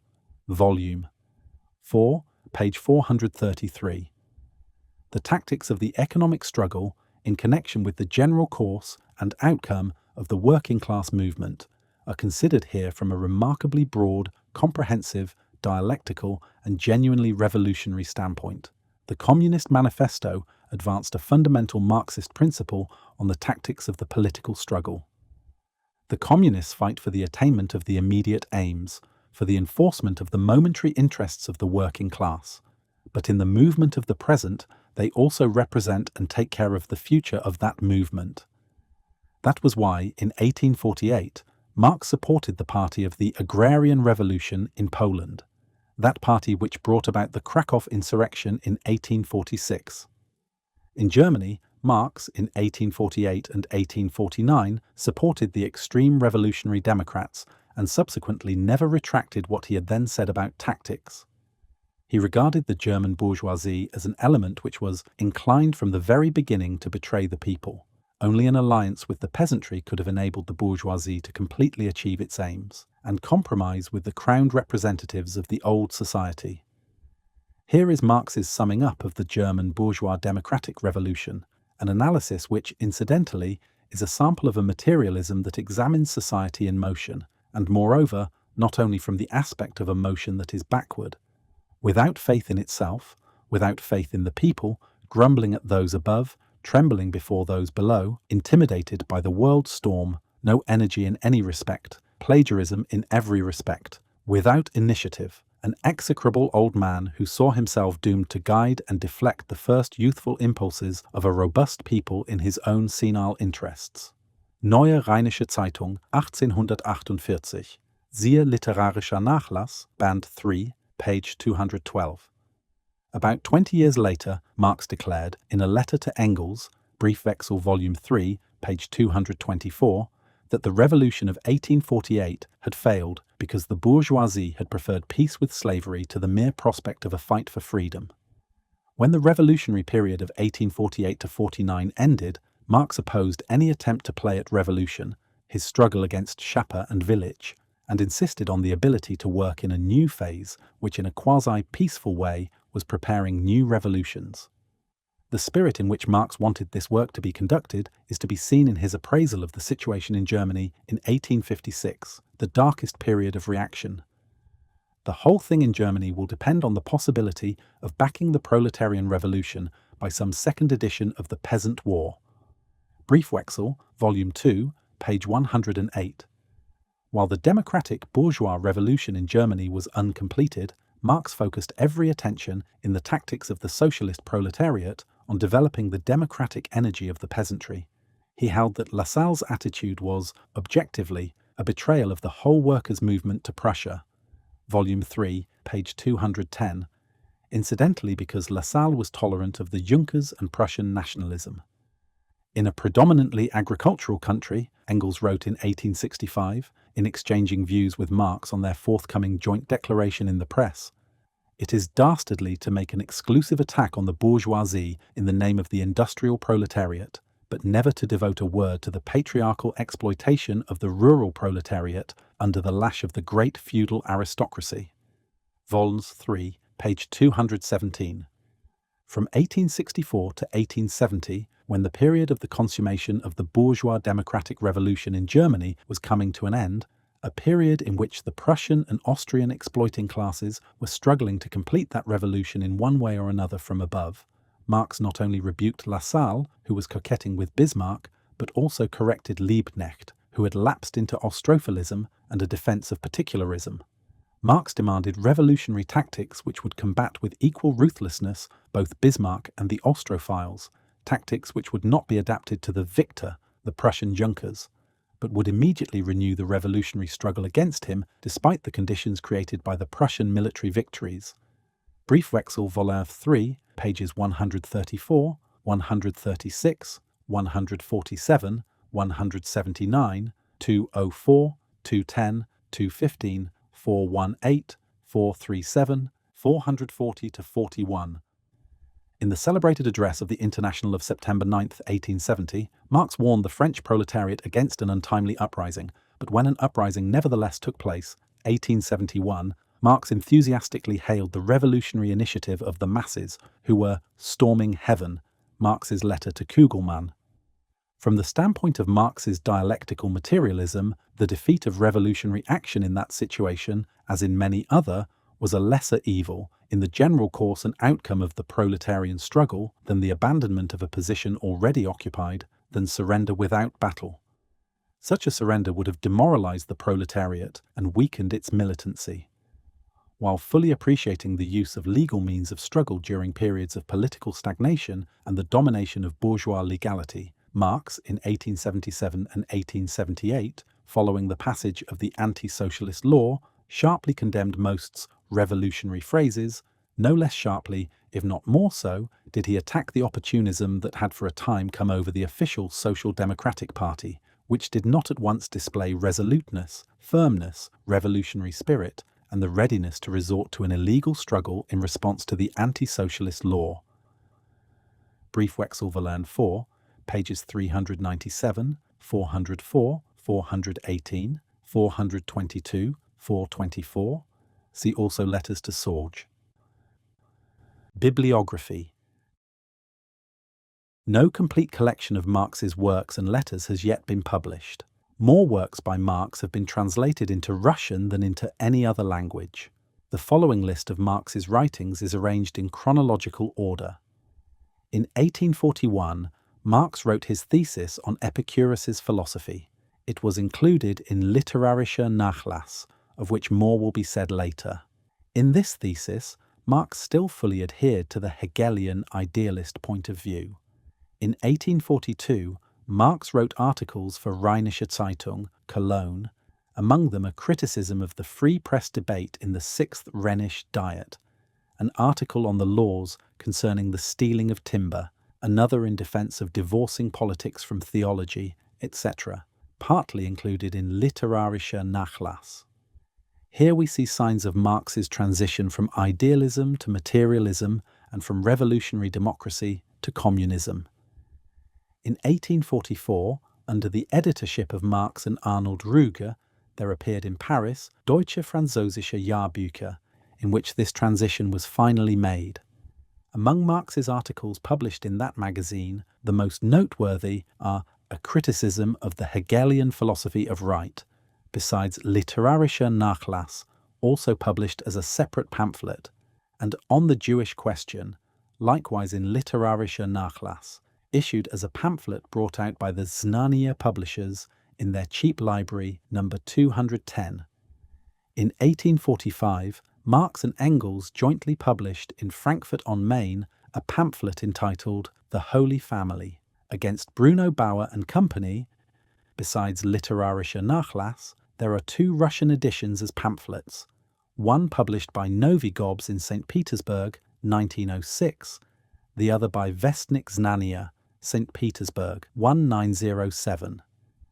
In the spring of 1845, Marx wrote his theses on Feuerbach, published as an appendix to Friedrich Engels's pamphlet entitled Ludwig Feuerbach. There is a Russian translation. In 1845–47, Marx wrote a number of articles, most of which have not been collected, republished, or translated into Russian, in the papers Vorwärts, Deutsche Brüsseler Zeitung, 1847, Westfälisches Dampfboot, Beidefold, 1845–48, Der Gesellschaftsspiegel, Elberfeld, 1846. In 1847, Marx wrote his fundamental work against Proudhon, The Poverty of Philosophy, a reply to Proudhon's work, The Philosophy of Poverty. The book was published in Brussels and Paris. There have been 3 publications in Russian by Vladimir, one by G. Lvovich, one by Alexeyeva, and one by Prosveshchenia, all in 1905–06. In 1848, the Speech on Free Trade was published in Brussels, Russian translation available, followed by the publication in London, in collaboration with Friedrich Engels, of the celebrated Manifesto of the Communist Party, which has been translated into probably all the languages of Europe and into a number of other languages.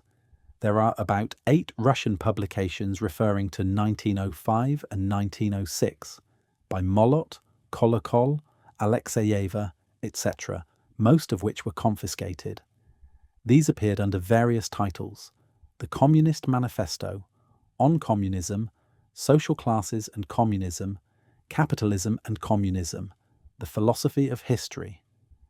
A complete and most accurate translation of this, as well as of other works by Marx, will be found in the editions of the Emancipation of Labour Group, issued abroad, 31, from June 1st, 1848, to May 19th, 1849, Neue Rheinische Zeitung was published in Cologne, with Marx as the actual editor-in-chief.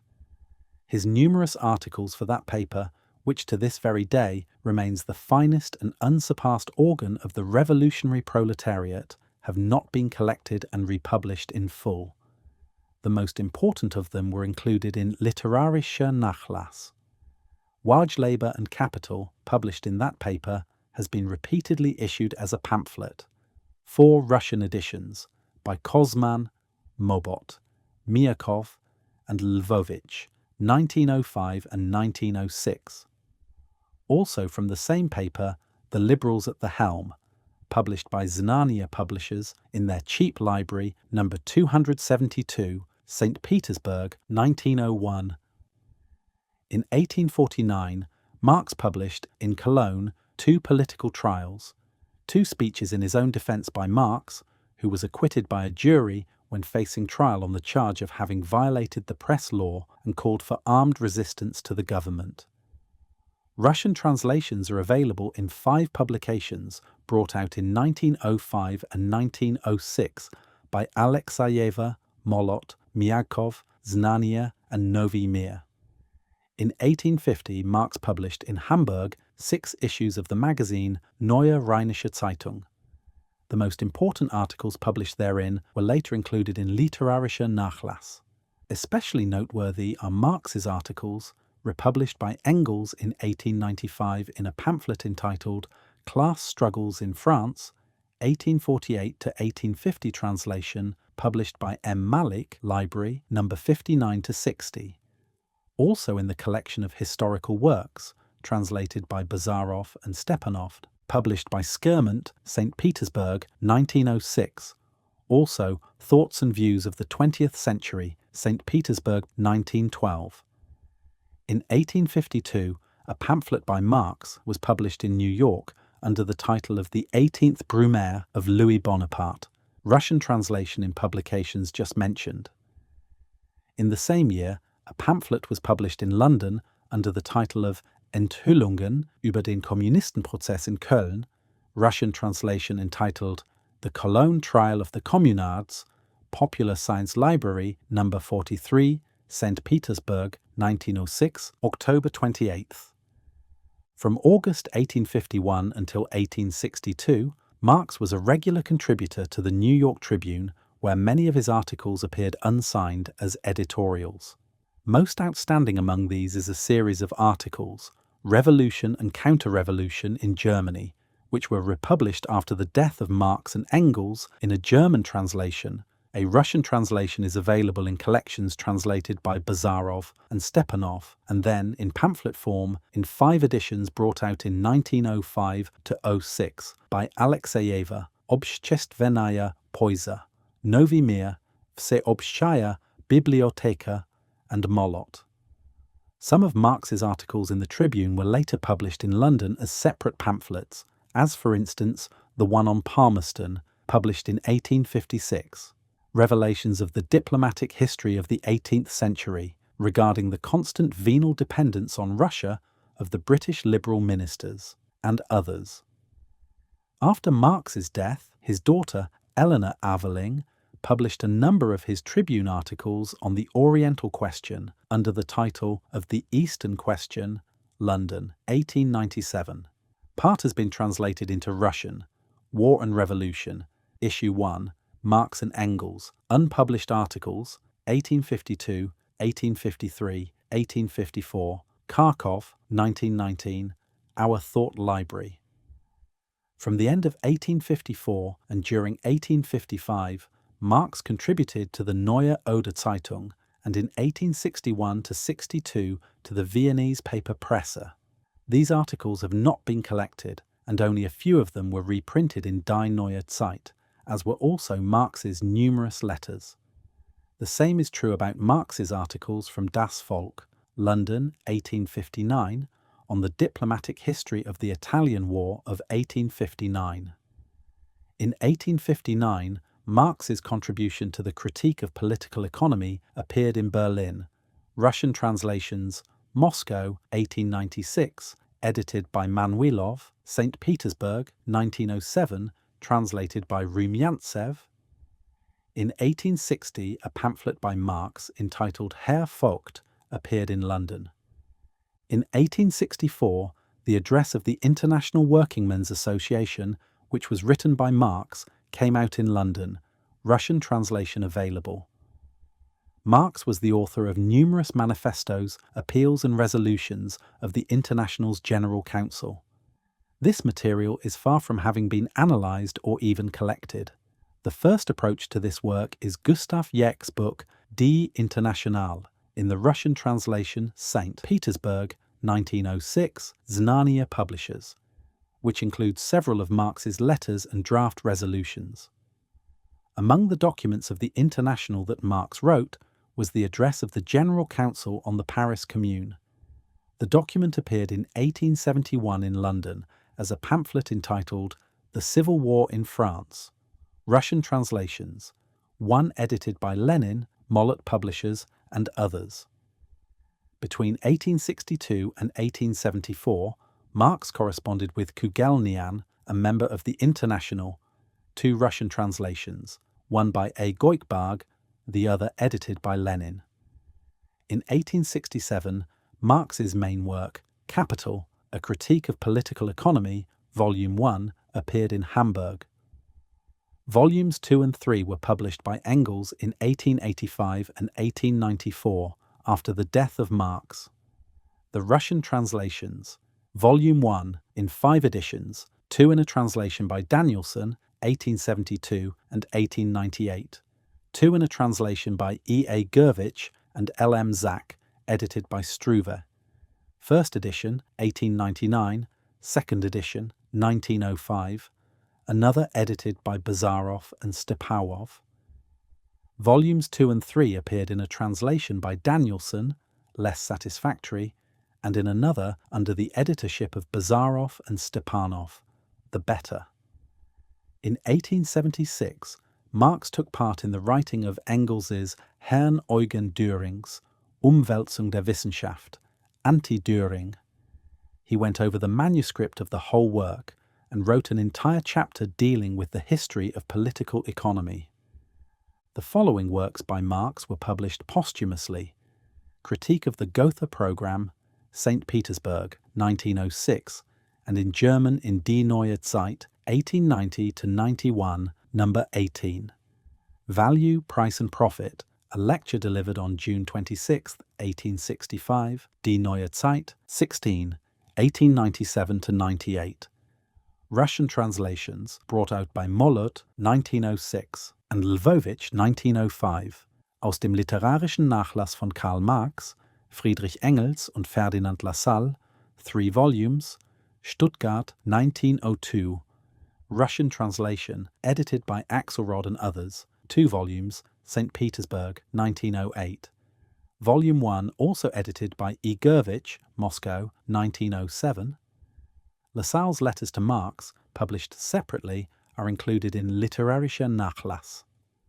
Letters from K. Marx and F. Engels and others to F. A. Sorge and others, 2 editions in Russian, one edited by Axelrod, another published by Dauge with a preface by Lenin. Theorien über den Mehrwert, 3 volumes in 4 parts. Stuttgart, 1905–10, which is the manuscript of the 4th volume of Capital and published by Kautsky, only the 1st volume translated into Russian. In 3 editions, St. Petersburg, 1906, edited by Plekhanov, Kiev, 1906, edited by Zheleznov, and Kiev, 1907, edited by Tuchapsky. In 1913, 4 big volumes of Marx-Engels correspondence came out in Stuttgart with 1,386 letters written between September 1844 and January 10, 1883, and providing a mass of highly valuable material for a study of Marx's biography and views. In 1917, 2 volumes of Marx's and Engels's works appeared containing their articles for 1852–62 in German. This list of Marx's works must conclude with a note that many of Marx's shorter articles and letters, published for the most part in Die Neue Zeit, Vorwärts, and other German-language social democratic periodicals, have not been enumerated. The list of Russian translations of Marx is no doubt incomplete, especially with reference to pamphlets that appeared in 1905–06. The literature on Marx and Marxism is very extensive. We shall mention only what is most outstanding and divide the authors into 3 main groups. Marxists, who in important matters adhere to Marx's point of view, bourgeois writers, in essence hostile to Marxism, and revisionists, who, while claiming to accept certain fundamentals of Marxism, in fact replace it with bourgeois conceptions. The Narodnik attitude towards Marx should be considered a peculiarly Russian variety of revisionism. In his Ein Beitrag zur Bibliographie des Marxismus, Archiv für Sozialwissenschaft und Sozialpolitik, 22, Heft, 1905, pages 413–30, Werner Sombart gives some 300 titles in a list that is far from complete. More can be found in the indexes to Die Neue Zeit, 1883–1907, et Secure, also in Josef Stammhammer's Bibliographie des Sozialismus und Kommunismus, Band I3, Jena, 1893–1909. For a detailed bibliography on Marxism, see also Bibliographik der Sozialwissenschaften, Berlin, Jahrgang 1, 1905 und folgende. See also N. A Rubikin Among Books, Volume 2, 2nd edition. We mention here only the most important bibliographies. On the subject of Marx's biography, attention must be called first of all to Friedrich Engels's articles in Volkskalender, published by Bracke in Brunswick in 1878 and in Handwörterbuch der Staatswissenschaften, Band 6, S. 600–36. W. Liebknecht, Karl Marx zum Gedächtnis, 7 Nürnberg, 1896. Lafargue, Karl Marx, Persönliche Erinnerungen, 8 W. Liebknecht, Karl Marx, 2. Auflage, St. Petersburg, 1906. P. Lafargue, My Recollections of Karl Marx, Odessa, 1905. See original in Die Neue Zeit, 9, 1. Karl Marx, In Memoriam, St. Petersburg, 1908, 410 pages, a collection of articles by Y. Nevzoroy, N. Roshkov, V. Bazarov, Y. Steklov, A. Fin Yenotaevsky, P. Rumyantsev, K. Renner, H. Roland Holst, V. Ilyin, R. Luxemburg, G. Zinoviev, Y. Kamenev, P. Orlovsky, M. Tagansky, Franz Mehring, Karl Marx. The extensive biography of Marx written in English by the American socialist Spargo, John Spargo, Karl Marx, His Life and Work, London, 1911, is unsatisfactory. For a general review of Marx's activities, see Karl Kautsky, Die historische Leistung von Karl Marx. Zum 25. Todestag des Meisters. Berlin, 1908. The Russian translation is entitled Karl Marx and His Historical Importance. St. Petersburg, 1908. See also a popular pamphlet by Clara Zetkin, Karl Marx und sein Lebenswerk, Sitte, 1913. Reminiscences of Marx, those by Annenkov in Vestnik Evropy, 1880, number 4, also in his Reminiscences, Volume 3, A Remarkable Decade, St. Petersburg, 1882. Those by Karl Schurz in Russkoye Bogatstvo, 1906, number 12, by M. Kovalevsky in Vestnik Evropy, 1909, number 6, et seq. On the question of Marxist philosophy and historical materialism, the best exposition is given by G. V. Plekhanov, for 20 years, St. Petersburg, 1909, 3rd edition, From Defense to Attack, St. Petersburg, 1910. Fundamental Problems of Marxism, St. Petersburg, 1908, A Critique of Our Critics, St. Petersburg, 1906, The Development of the Monist View of History, St. Petersburg, 1908, and other works. Antonio Labriola, On the Materialist View of History, in Russian, St. Petersburg, 1898. Also his Historical Materialism and Philosophy, St. Petersburg, 1906. Franz Mehring, On Historical Materialism, in Russian, 2 editions by Prosveshchenia and Molot, St. Petersburg, 1906, and The Lessing Legend in Russian, St. Petersburg, 1908, Znanie. See also Charles Andler, Non-Marxist, The Communist Manifesto. History, Introduction, Comments, in Russian, St. Petersburg, 1906. See also Historical Materialism, St. Petersburg, 1908, a collection of articles by Engels, Kautsky, Lafargue, and many others. L. Axelrod, Philosophical Sketches. A reply to philosophic critics of historical materialism, St. Petersburg, 1906. A special defense of Dietzgen's unsuccessful deviations from Marxism is contained in E. Untermann's Die logischen Mängel des engeren Marxismus, 11 Munich, 1910, 753 pages, an extensive but none too serious work. Hugo Riekes's Die philosophische Wurzel des Marxismus in Zeitschrift für die gesamte Staatswissenschaft, 60. Jahrgang, 1906, drittes Heft, Seite 407-32, is an interesting piece of work by an opponent of the Marxist views, showing their philosophical integrity from the viewpoint of materialism.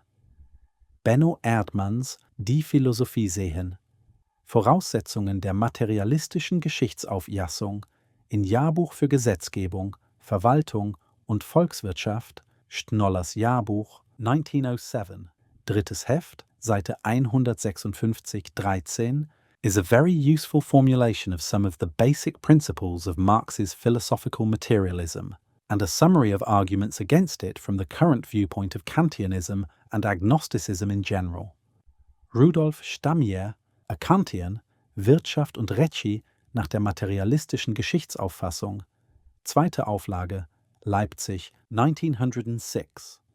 Woltmann, also a Kantian, Historical Materialism, in a Russian translation, 1901. Vorländer, also a Kantian, Kanton Marx, in Russian, St. Petersburg, 1909.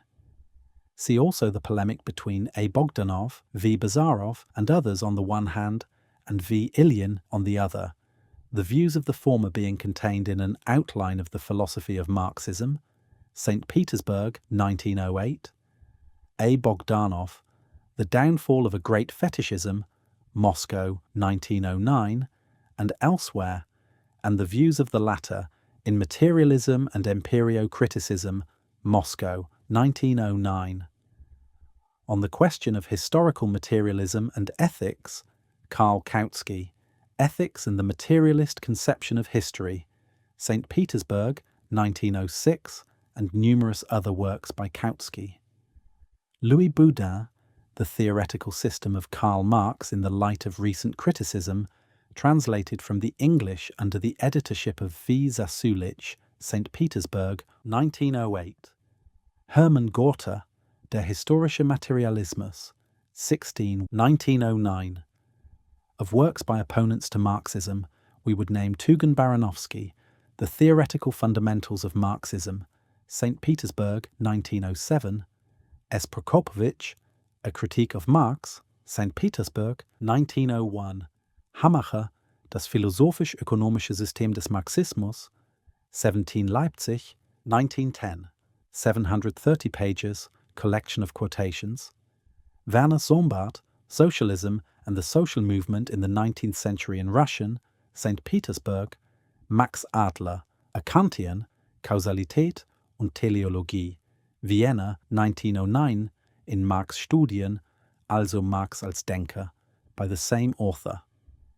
The book of an Hegelian idealist, Giovanni Gentile, La Filosofia di Marx, Pisa, 1899, is noteworthy. The author deals with some important aspects of Marx's materialist dialectics, which usually escape the attention of the Kantians, positivists, etc. Likewise, Levy, Feuerbach, a work about one of the main philosophical predecessors of Marx. A useful collection of quotations from a number of Marx's works is contained in Chernyshev's Notebook of a Marxist, St. Petersburg, Diello, 1908. On Marx's economic doctrine, the following books are outstanding: Karl Kautsky, The Economic Doctrines of Karl Marx, numerous editions in Russian, The Agrarian Question, The Erfurt Programme, and numerous pamphlets.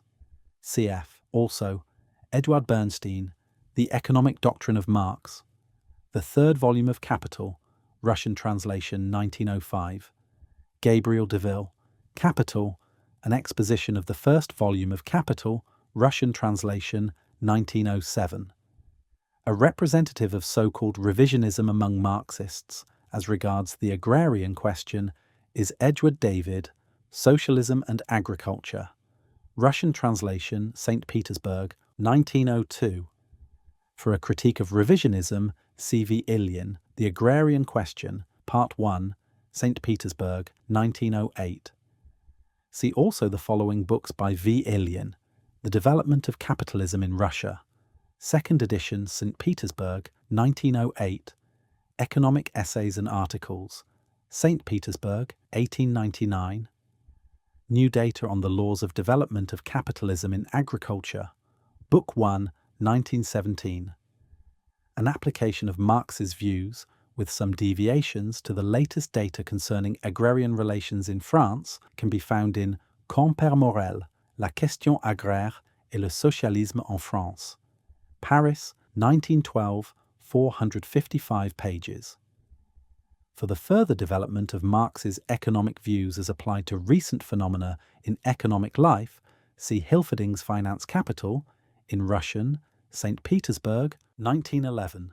Outstanding inaccuracies in the author's views on the theory of value have been corrected by Kautsky in Gold, Paper Money and Commodities, in Die Neue Zeit, 31, 1912, pages 837 and 886, and V. Ilyin's Imperialism, The Higher Stage of Capitalism, 1917.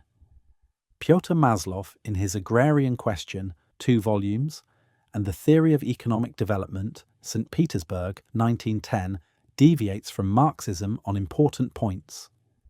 A criticism of some of Maslov's deviations may be found in Kautsky's Malthusianism and Socialism in Die Neue Zeit, 29, 1, 1911. A criticism of the economic doctrine of Marx from the point of view of the so-called marginal utility theory that is widespread among bourgeois professors is contained in the following works: Böhm-Bawerk zum Abschluss des Marxischen Systems, Berlin 1896 in Staatswiss, Arbeiten Festgabe für K. Knies. Russian translation, St. Petersburg, 1897, The Theory of Marx and Its Criticism, and also his Kapital und Kapitalzins, second edition, 2 volumes, Innsbruck 1902, Russian translation, Capital and Profits, St. Petersburg 1909. See also Riekes, Wert und Tauschwert, 1899, 22. Von Bortkiewicz, Wertrechnung und Preisrechnung im Marxischen System, Archiv für Sozialwissenschaft, 1906. Leo von Buch, über die Elemente der politischen Ökonomie, First Tear. Die Intensität der Arbeit, Twert u Preis, 24. Published also in Russian. For an analysis of Böhm-Bawerk's critique from a Marxist point of view, see Hilferdings Böhm-Bawerk's Marx-Kritik, Marx-Studien, Eichband, Vienna, 1904, and in shorter articles published in Die Neue Zeit. On the question of the two main currents in the interpretation and development of Marxism, the revisionist and the radical, orthodox, see Eduard Bernsteins Voraussetzungen des Sozialismus und die Aufgaben der Sozialdemokratie, German Original, Stuttgart, 1899, Russian translations, Historical Materialism, St. Petersburg, 1901, and Social Problems, Moscow, 1901. See also his From the History and Theory of Socialism, St. Petersburg, 1902. A reply to Bernstein is contained in Karl Kautsky's Bernstein und das Sozialdemokratische Programm, German Original, Stuttgart, 1899. Russian translation in 4 editions, 1905–06. For French Marxist literature, see Jules Guesde's 4 ans de lutte des classes, en garde and questions d'hier et d'aujourd'hui, Paris, 1911, 26. Paul Lafargue, Le déterminisme économique de Karl Marx, Paris, 1909, 22. Anton Pannekoek, Zwei Tendenzen in der Arbeiterbewegung, 28.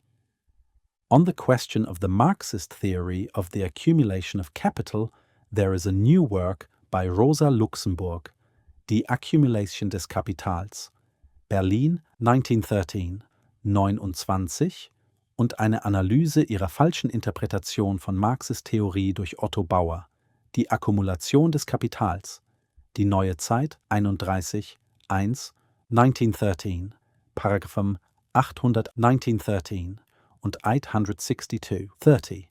See also Eckstein in Vorwärts and Pannekoek in Bremer Bürgerzeitung for 1913. Of the older Russian literature on Marxism, the following should be noted. B. Chicherin, The German Socialists, in Bezobrazov's collection of political science, St. Petersburg, 1888, and the History of Political Doctrines, Part 5, Moscow, 1902, 156 pages. A reply to the above by Sieber, The German Economists Through Mr. Chicherin's Glasses, in his collected works, St. Petersburg, 1900. L. Slonimsky, The Economic Doctrine of Karl Marx, St. Petersburg, 1898. N. Sieber, David Ricardo, and Karl Marx in their Socio-Economic Investigations, St. Petersburg, 1885, and his collected works, in 2 volumes, St. Petersburg, 1900. Also, J. Kaufman's J.K.N. Review of Capital in Vesenik Yevropy for 1872, No. 5, an article marked by the fact that, in his addendum to the second edition of Capital, Marx quoted J.K.N.'s arguments, recognizing them as a correct exposition of his dialectical materialist method. The Russian Narodniks on Marxism, N.K. Mikhailovsky in Russkoye Bogatstvo, 1894, No. 10, and 1895, Nos. 1 and 2, also reprinted in his collected works, Remarks on P. Struve's Critical Notes, St. Petersburg, 1894. Mikhailovsky's views were analysed from a Marxist point of view by K. Tulin v. Ilyin in his Data, characterizing our economic development, St. Petersburg, 1895, destroyed by the censor, later reprinted in V. Illions for 12 years, St. Petersburg, 1908. Other Narodnik works: V. Our Lines of Policy, St. Petersburg, 1892, and from the 70s to the 20th century, St. Petersburg, 1907. Nikolai On, Outline of Our Post-Reform Social Economy, St. Petersburg, 1893. V. Chernoff, Marxism and the Agrarian Problem, St. Petersburg, 1906, and Philosophical and Sociological Sketches, St. Petersburg, 1907. Besides the Narodniks, the following may also be mentioned: N. Karayev, Old and New Sketches on Historical Materialism, St. Petersburg, 1896, second edition in 1913 under the title A Critique of Economic Materialism. Masaryk, Philosophical and Sociological Foundations of Marxism, in Russian, Moscow, 1900. Croce, Historical Materialism and Marxian Economy, in Russian, St. Petersburg, 1902. For a correct appraisal of Marx's views, an acquaintance is essential with the works of Friedrich Engels, his closest fellow thinker and collaborator. It is impossible to understand Marxism and to propound it fully without taking into account all the works of Engels. For a critique of Marx from the point of view of anarchism, see V. Cherkasov, The Doctrines of Marxism, 2 parts, St. Petersburg, 1905, V. Tucker, In Lieu of a Book, in Russian, Moscow, 1907, Sorel, A Syndicalist, Social Studies of Modern Economy, Moscow, 1908. You have been listening to a production of Communist Education, produced for purely educational and archival purposes. All rights reserved.